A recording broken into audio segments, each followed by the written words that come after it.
Hello friends, मैं लोकेश डाका आपका O2IAS एकेडमी के यूट्यूब चैनल पर हार्दिक स्वागत करता हूं।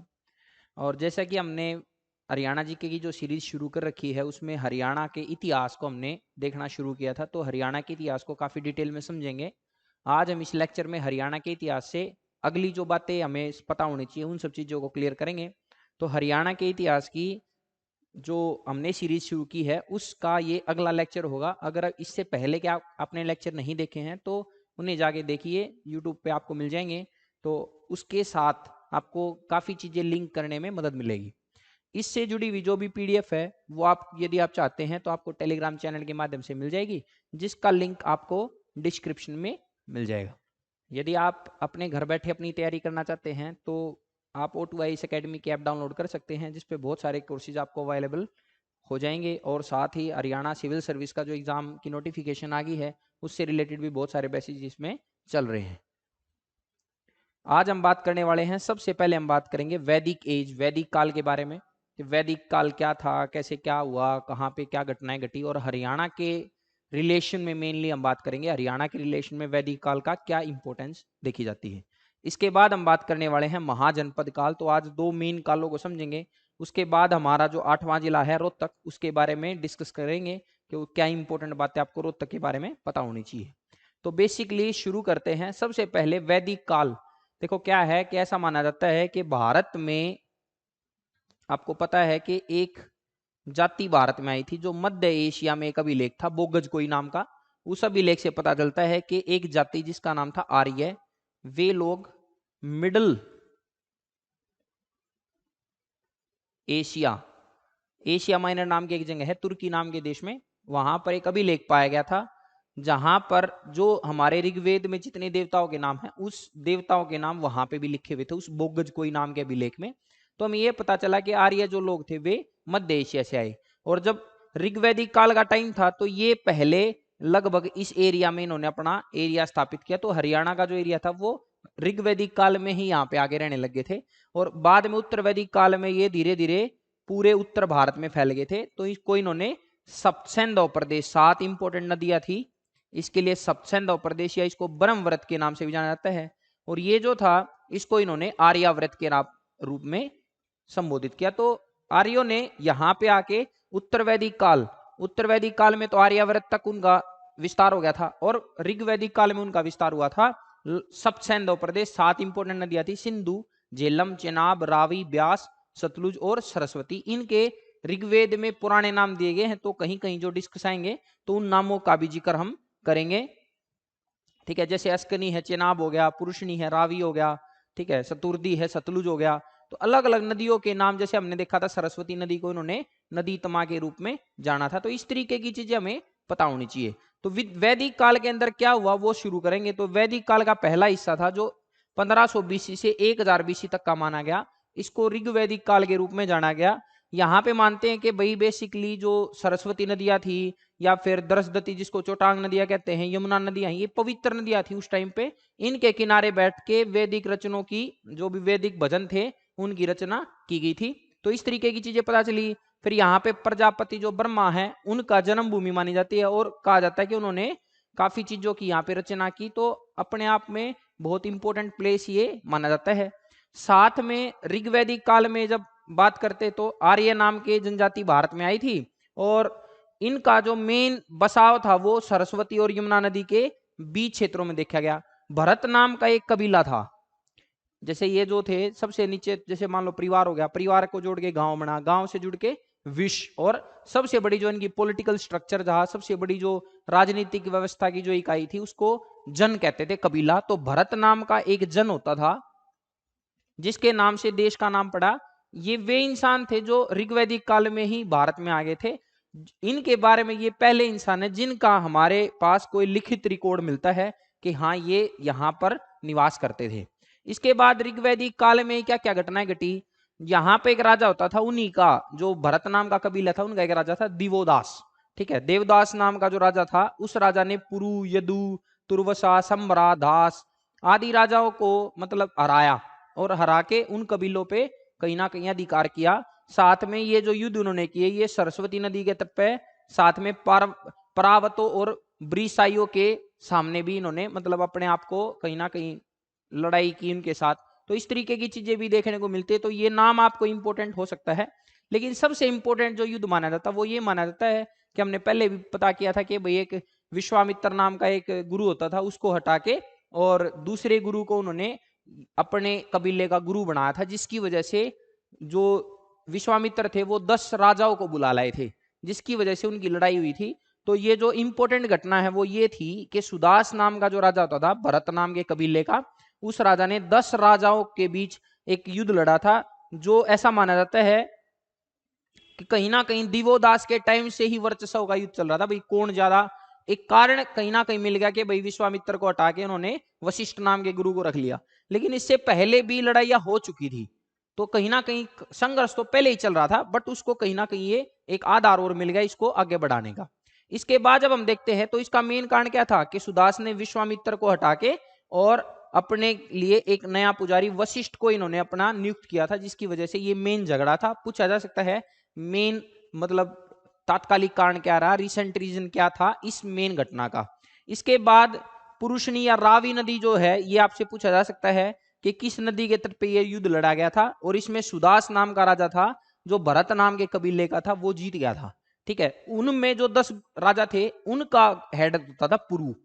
जो कुरु नाम के जो कुरुक्षेत्र में थे उनसे पहले के वंश माने जाते, कहीं ना कहीं पुरु नाम के वंशज होते थे। तो पुरु का भी एक वंश होता था, तो उनको हराया था भरत ने, इसी भरत नाम के कबीले के नाम से।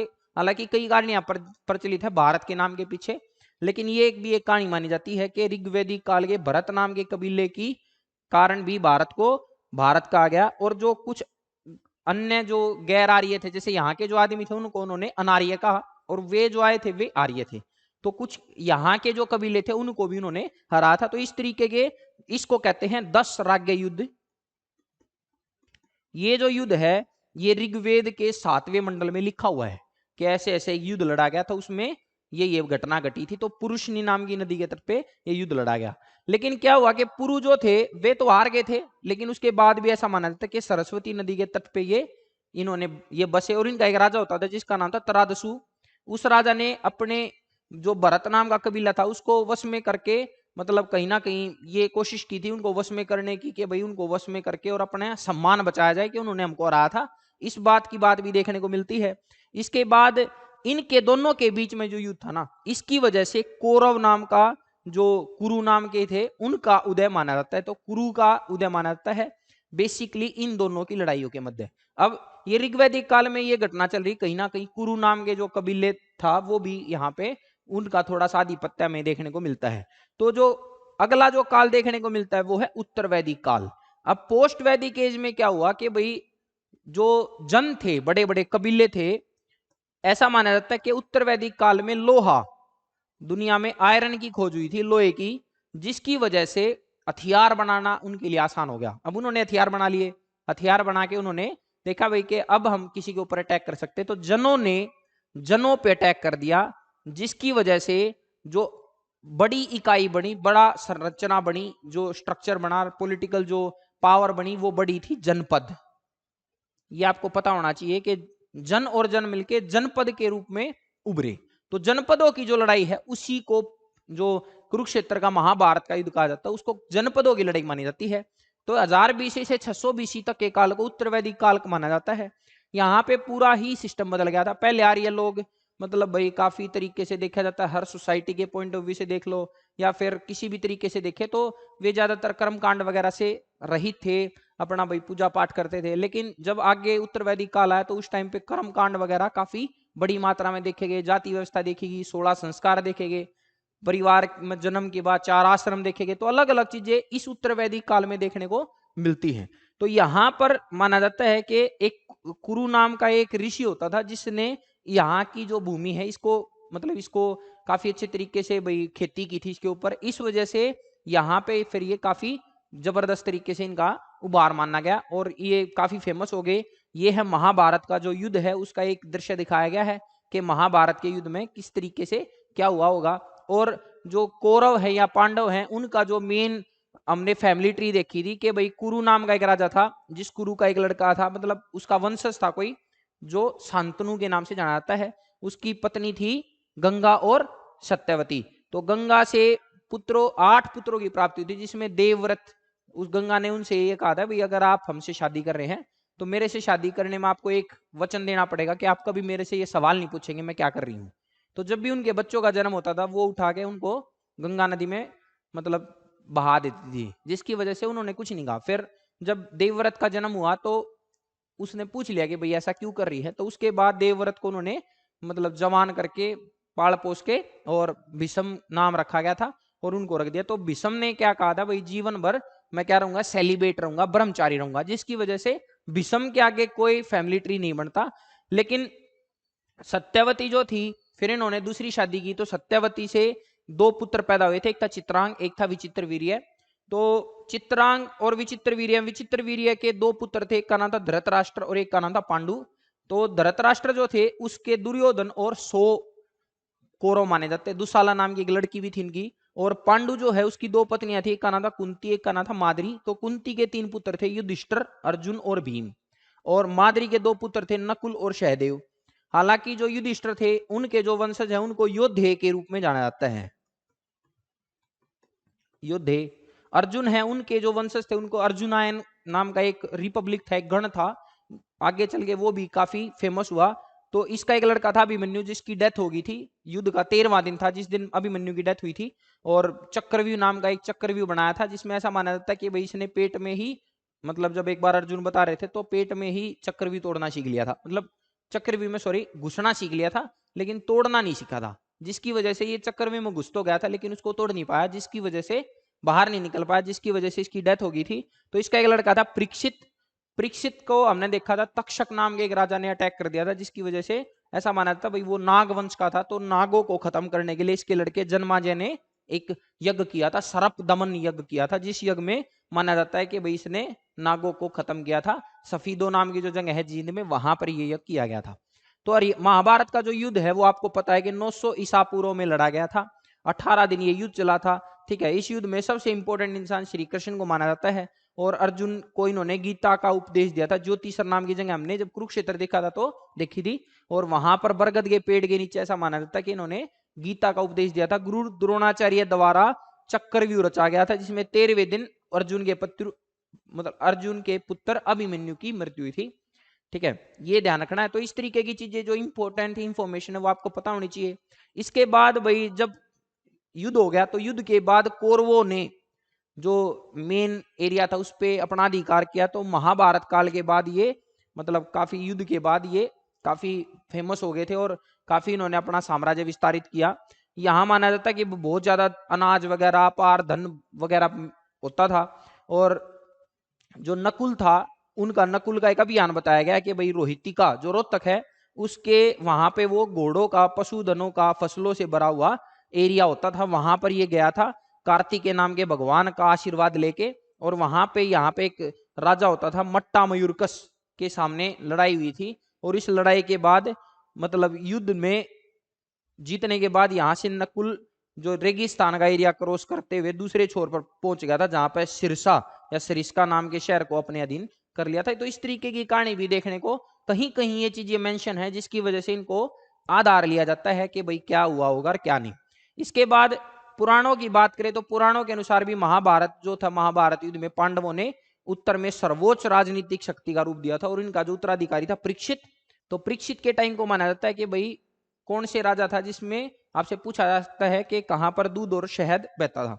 इसके बाद महाभारत में और भी बहुत सारी बातें लिखी हुई कि भाई सरस्वती और गंगा नदियों के बीच का जो क्षेत्र था वो हरियाणा था, या परीक्षित का जो शानदार शासन था वो तक्षशिला कि नागर वंश का राजा था, जिसने तक्षक ने यहाँ पे उसके साथ संघर्ष किया और उसके ऐसे ऐसे युद्ध हुआ और लड़ाई के बाद माना जाता है उसकी मृत्यु हो गई थी। और सरपदमन नाम का यज्ञ किया था जो जींद जिले के सफीदो नाम की जगह पर हुआ। इस तरीके की बातें भी हमने समझी थी। इसके बाद ऐसा माना जाता है भाई, कभी कभी ऐसा माना जाता है कि महाभारत में कहा गया कि जन्माजय कभी कभी कहा जाता था, बाद में फिर जन्माजय ने तक्षशिला में अपनी राजधानी बना ली थी, तो तक्षशिला ये कभी कभी तक्षशिला जाता था। और दूसरी राजधानी मानी जाती है असंध। ठीक, तो ये 2 राजधानियां इसकी मानी जाती हैं। इस तरीके की चीजें हैं। पहले जो राजधानियां थी यहाँ पर इंद्रप्रस्थ और हस्तिनापुर नाम की राजधानी महाभारत के टाइम पे इनकी देखने को मिलती है, ये अभी आपको पता होगा। और आगे जो कुरु नाम का महाजनपद होगा, उसमें भी ये बेसिकली क्या है, इनकी राजधानी इंद्रप्रस्थ ही रहने वाली है। इसके बाद भाई ऐसा माना जाता है, देखो हमने इसको पढ़ा था और ये HCS 2011 के प्रीलिम्स के एग्जाम में पूछा गया था, भाई किस मानव शास्त्रियों के अनुसार कौन सा ऐसे जनजाति थी जो भारत में रहती थी, जिस हरियाणा में रहती थी, जिसकी वजह से महाभारत काल के बाद यहाँ पर क्या हुआ था, उनका हरियाणा का नाम हरियाणा पड़ा। तो यहाँ पे अभिराणा या अभिराज नाम की एक जनजाति थी। देखो इनके नाम से अभिराणा, फिर अहिराणा, हिरियाणा, हरियाणा, तो अलग अलग इसके मतलब एक तरीके से रूप बदलता गया और धीरे धीरे करप्टेड फॉर्म में ये चेंज होके हरियाणा के रूप में जाना जाता। कई सारे ऐसे मानते कि हरियाणा का नाम जो है वो भगवान विष्णु के नाम पे या भगवान ब्रह्मा के नाम पे, हरि के नाम पे भी पड़ा हुआ, तो कई कारण से माने जाते हैं। तो ये आपसे पूछ सकता है। इसके बाद महाजनपद काल आया, अगला काल 600 बीसी से 322 बीसी तक। यहाँ पे 3 मेन काम हुए थे। पहला काम यहाँ पे 16 बड़े बड़े महाजनपद यहाँ पर हुए। जो जनपद थे उन्होंने आपस में लड़ाइयाँ लड़ी, बड़े बड़े यज्ञ किए, वाजपेयी यज्ञ, राजसूय यज्ञ, ठीक है। और भाई इन यज्ञों के बाद काफी बड़ा साम्राज्य होता था, तो उस साम्राज्य का नाम पड़ा यहाँ पे महाजनपद। तो महाजनपद काल में पहला काम हुआ महाजनपदों का उदय। दूसरा, विदेशियों के आक्रमण यहाँ पे देखने को मिलते हैं। और बौद्ध और जैन धर्म का जो प्रचार प्रसार है वो भी इसी टाइम पे देखने को मिलता है। तो बौद्ध और ये 3 चीजें महाजनपद काल में हुई। तो पहले थोड़ा बेसिक सा देखते हैं। देखो ये थे 16 महाजनपद, जिसमें कुरु नाम का महाजनपद, इसकी राजधानी हस्तिनापुर और इंद्रप्रस्थ। तो इंद्रप्रस्थ नाम की जो ये हस्तिनापुर है, मेरठ नाम का जो जिला है उत्तर प्रदेश का, वहां पे मानी जाती है। और ये जो हस्तिनापुर के अलावा इंद्रप्रस्थ है, ये दिल्ली को कहा जाता है। तो इस तरीके से तो ये 16 महाजनपद थे। कुरु, पांचाल, कौशल, अंग, मगध, काशी, वज्जी, गांधार, सूरसेन, कंबोज, अस्मक, इस तरीके के इनके नाम देखने को मिलते हैं। तो इन्होंने 600 बीसी के आसपास अपना आधिपत्य स्थापित किया, जिसमें सबसे ताकतवर महाजनपद बनेगा मगध, जिसमें हरियक वंश, शिशुनाग वंश, नंद वंश, नंद वंश का जो शासन होगा धीरे धीरे पूरे उत्तर भारत को क्रॉस कर ले। तो पहले तो कुरु नाम का महाजनपद देखने को मिलता हरियाणा में, बट धीरे धीरे मगध साम्राज्य ने ही पूरे भारत में, उत्तर भारत पे अपना अधिकार कर लिया। ये चीज आगे देखने को मिलेगी। तो इनमें सबसे ताकतवर मगध साम्राज्य रहा। हरियाणा में कुरु नामक महाजनपद था, जिसकी राजधानी इंद्रप्रस्थ या वर्तमान में दिल्ली थी। इसके बाद ऐसा माना जाता है कि हरियाणा में नंदों का भी व्यापक साम्राज्य रहा। हरियाणा जो था वो नंदों के टाइम पे महापदम नंद नाम के राजा ने नंदीवर्धन नाम का राजा मार दिया था, जिसके बाद नंद वंश की स्थापना की थी। तो नंद वंश का एक राजा होता था घनानंद। उसके टाइम पे भारत पे एक यूरोपीय आक्रमण हुआ था, जिसको सिकंदर या अलेक्जेंडर का आक्रमण कहा जाता है।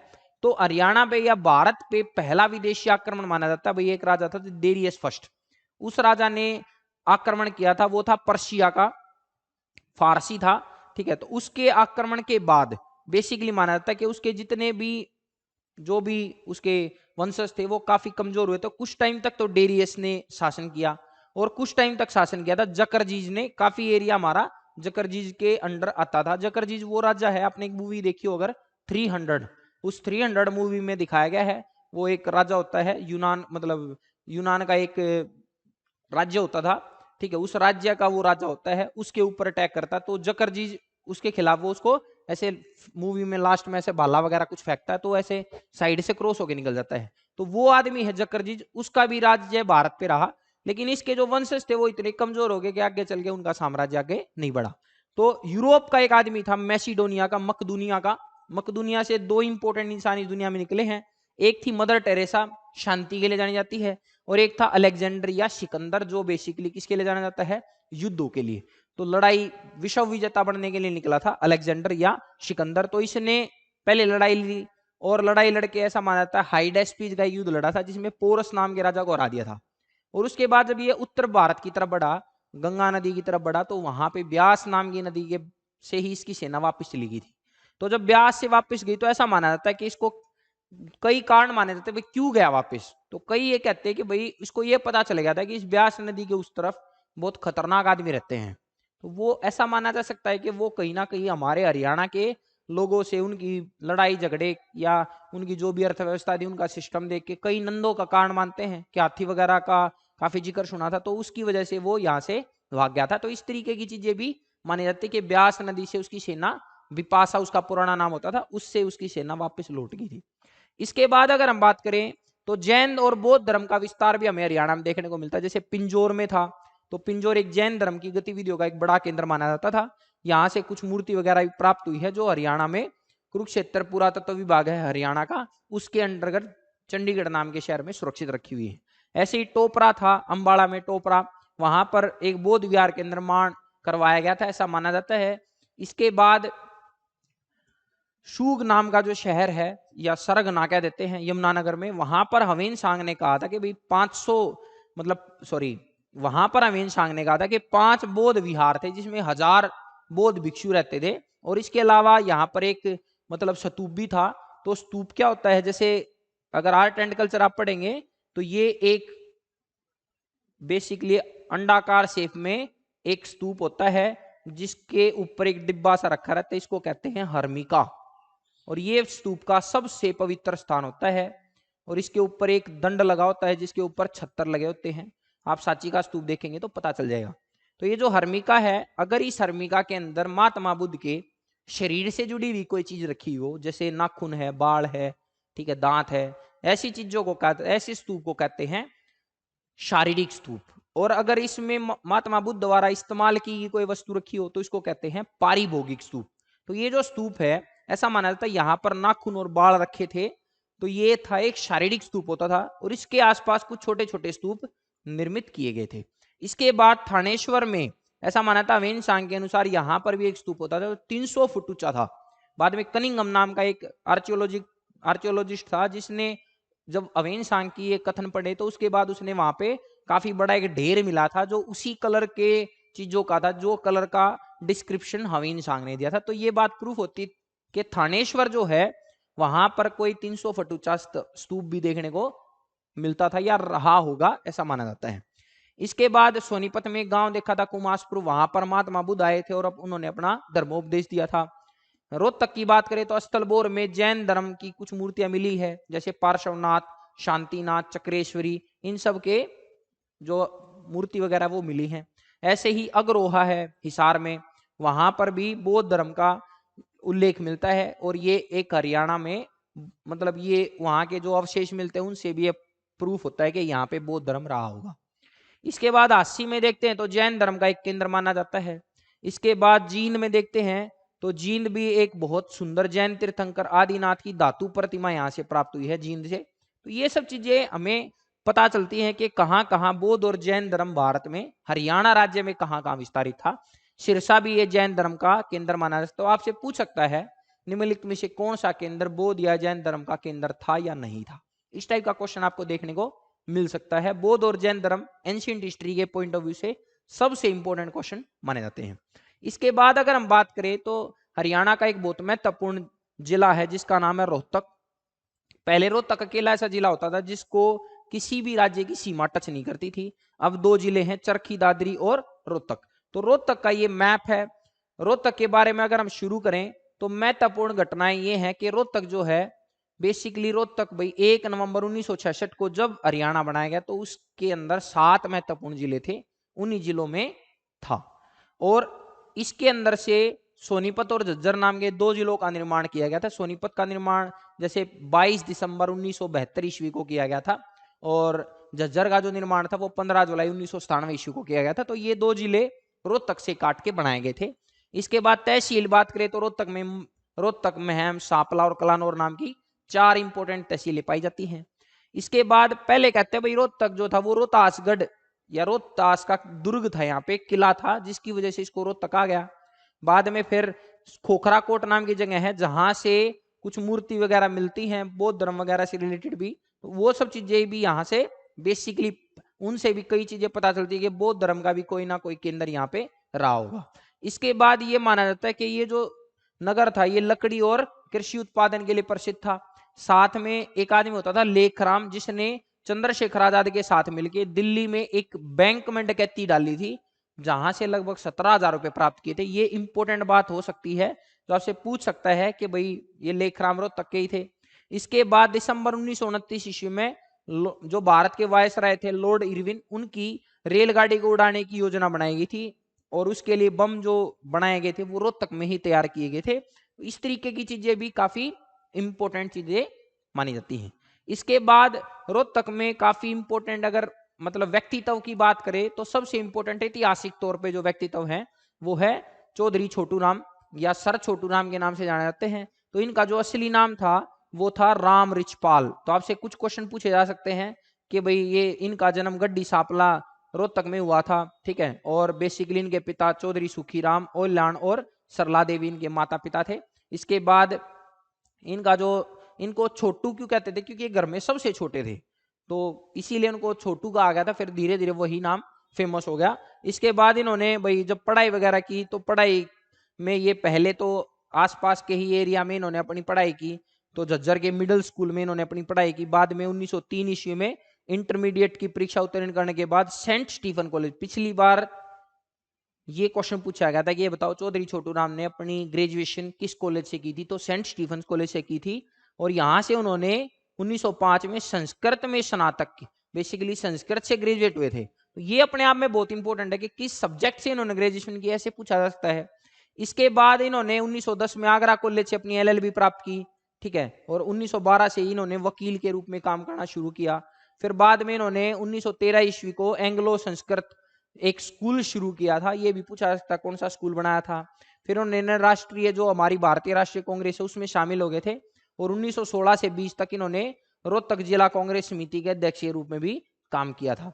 इसके बाद सेठ छाजूराम जो थे, ऐसा माना जाता है इन्होंने जब अपनी जिंदगी जी तो काफी जगह पर इनकी शिक्षा वगैरह को लेने के जो पैसे वगैरह की बात थी वहां पर छाजूराम ने इनकी बहुत ज्यादा हेल्प की, उनका भी नाम काफी फेमस माना जाता है। 1920 ईस्वी के बाद इन्होंने एक गैर सांप्रदायवादी किसान समूह चेतना बनाने की कोशिश की थी, जिसमें 1923 में इन्होंने एक पार्टी स्थापित की थी। ये इंपॉर्टेंट क्वेश्चन हो सकता है। यूनियनिस्ट पार्टी या जमींदारा लीग की स्थापना की थी, जो एक बेसिकली हिंदू सिख और मुस्लिम कृषकों का एक सांप्रदायिक गठबंधन था। बेसिकली सभी धर्मों को एक साथ लेके आगे बढ़ने की बात कही गई थी। ऐसे ही फिर इन्होंने यूनियनिस्ट पार्टी 1935 में लाहौर में राजधानी जो प्रांतीय सरकार बनाने की बात थी वहां पे इन्होंने चुनाव जीता। और राजस्व मंत्री के रूप में इन्होंने ब्याज पर ब्याज वसूलने को काफी मतलब कानून लगाए थे भाई कि भाई कोई भी आदमी है जैसे वो ज्यादा से ज्यादा ब्याज या चक्रवृद्धि ब्याज मान लो कि ब्याज के ऊपर ब्याज आपको नहीं मिलेगा। और ये काफी इंपॉर्टेंट माने जाते हैं। और अब्दुल कादिर नाम के एक प्रमुख शहरी मुसलमान थे जो इनका यहाँ पे काफी समर्थन करते थे। इसके बाद 1937 में इनको राव बहादुर की उपाधि भी दी गई थी और साथ में सर की उपाधि से भी नवाजा गया था। जो ये भाखड़ा बांध है इनके इसको इनकी योजना के लिए भी इनको काफी इंपॉर्टेंट पॉइंट ऑफ व्यू से मेन आर्किटेक्चर के रूप में भी जाना जाता है कि भाई ये इंपॉर्टेंट आदमी थे इस पॉइंट ऑफ व्यू से। और बिलासपुर यहाँ पे हिमाचल प्रदेश के आसपास एक जगह थी बिलासपुर, यहाँ पर एक रियासत होती थी, उसके राजा से भी इन्होंने अपना साइन वगैरह करवा लिए थे। हालांकि इनकी मृत्यु के कुछ समय पहले ही इस पे हस्ताक्षर होके और आगे चला था। 1937 में इनको उपाधि नाइट की उपाधि भी दी गई थी। तो कई तरीके की उपाधियां इनको मिली। 37 में 3 सर की उपाधि भी देखने को मिलती है, राव बहादुर की भी और नाइट की भी। तो इस तरीके की बातें देखने को मिलेंगी। इसके बाद अगले जो इंपॉर्टेंट आदमी है वो है चौधरी रणबीर सिंह, जो हरियाणा के पूर्व मुख्यमंत्री थे भूपेंद्र सिंह हुड्डा, उनके पिता हैं। इनके पिता थे जैसे मातूराम, तो वो भी काफी इंपॉर्टेंट माने जाते हैं भारत के स्वतंत्रता संग्राम में, उनका भी काफी रोल माना जाता है। और इनके लिए 2011 ईस्वी में एक डाक टिकट भी जारी किया गया था, जैसे सर छोटू राम के लिए जारी किया गया था। इसके बाद इनका जन्म 1914 ईस्वी में हुआ था और सांगी नाम का गांव था, वहां पे जन्म हुआ था।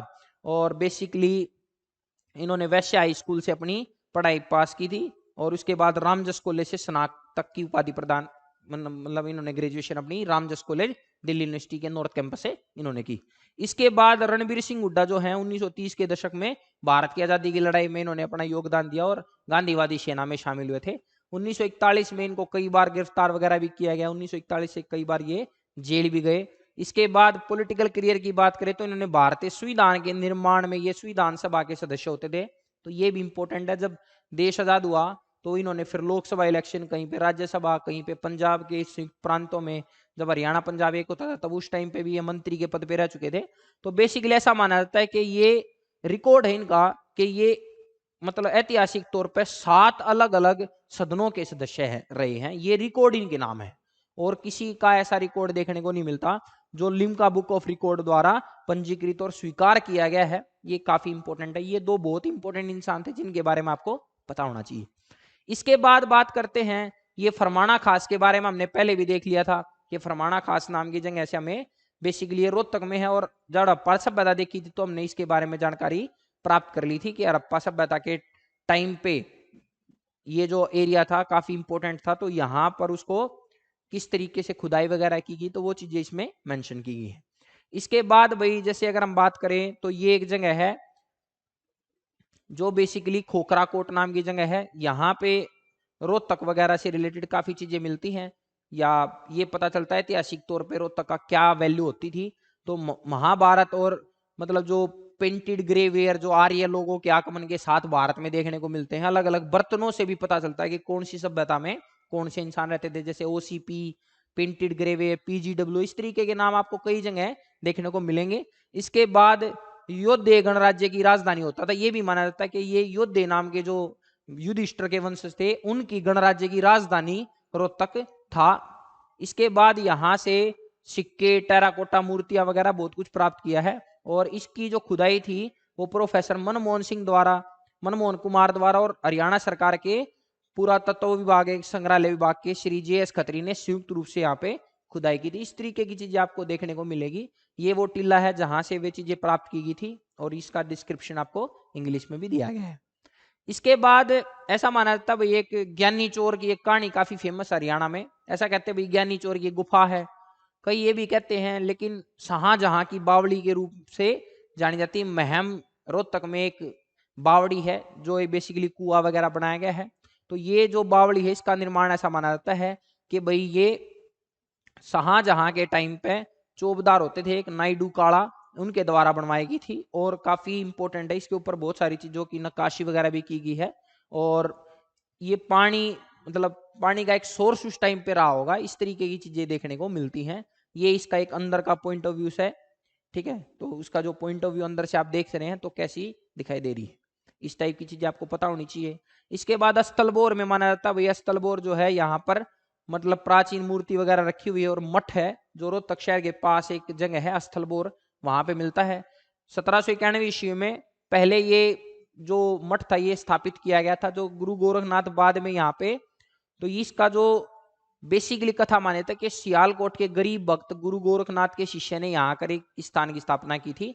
बाद में लंबे समय के बाद बाबा मस्तनाथ जब यहाँ पे आए थे तो इसको दोबारा से अच्छा किया गया और यहाँ पर आज के दिन आयुर्वेदिक डिग्री कॉलेज, मुफ्त अस्पताल, business management institute, engineering college और मठ मठ ये सब मठ द्वारा चलाए जा रहे। तो ये सब चीजें आपको स्थलबोर के बारे में पता होनी चाहिए। ये इसी का एक अंदर का फोटो है और ये इसका इंग्लिश में डिस्क्रिप्शन दिया गया है। ये बाबा मस्तनाथ की फोटो है। इसके बाद तिलियार नाम की झील है जो बेसिकली रोहतक में स्थित है। यहाँ पे एक चिड़ियाघर भी है रोहतक में। तो रोहतक में बहुत सारी इंपॉर्टेंट चीजें जो देखने की है। काफी इंपॉर्टेंट यूनिवर्सिटी है, लगभग 700 एकड़ जमीन में फैली हुई है, महर्षि दयानंद विश्वविद्यालय। और PGIMS पंडित भगवत दयाल शर्मा जो post graduate institute of medical science है PGIMS, वो भी यहाँ पे स्थित है रोहतक में ही। तो काफी इंपॉर्टेंट है। और रोहतक में पहले जब समाचार पत्र भी चले थे, जैसे एक जाट गजट नाम का समाचार पत्र था, एक हरियाणा तिलक।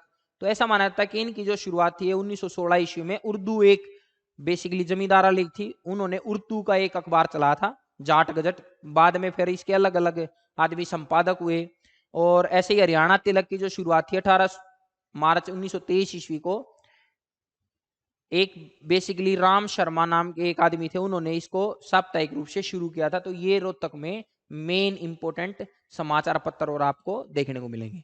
इसके बाद गुरुद्वारा श्री गुरु तेग बहादुर शाही भी का है लाखन माजरा में। ये काफी इंपॉर्टेंट है। यहाँ पे गुरु तेग बहादुर जो है वो काफी टाइम तक 12-13 दिन तक यहाँ पर रुके थे। तो ये भी अपने आप में एक इंपॉर्टेंट गुरुद्वारा है। एक मस्जिद है यहाँ पे शीशे वाली मस्जिद, तो ये भी रोहतक में है। रोहतक को मस्जिदों का शहर भी कहा जाता है क्योंकि यहाँ पे बहुत सारी मस्जिदें पाई जाती हैं। ऐसे एक मस्जिद है दीनी मस्जिद, ये भी यहाँ पर है। लाल मस्जिद भी, ये भी रोहतक में ही है। इसके बाद भारत का पहला एलिवेटेड रेलवे ट्रैक वो भी रोहतक में ही बनाया गया है, जो बेसिकली काफी इंपॉर्टेंट है। लगभग ये 5 किलोमीटर 4.8 किलोमीटर लंबा है और ये रोहतक से बेसिकली गोहाना जाने की तरफ वाले रेलवे ट्रैक पे बनाया गया, ये भी आपसे पूछा जा सकता है।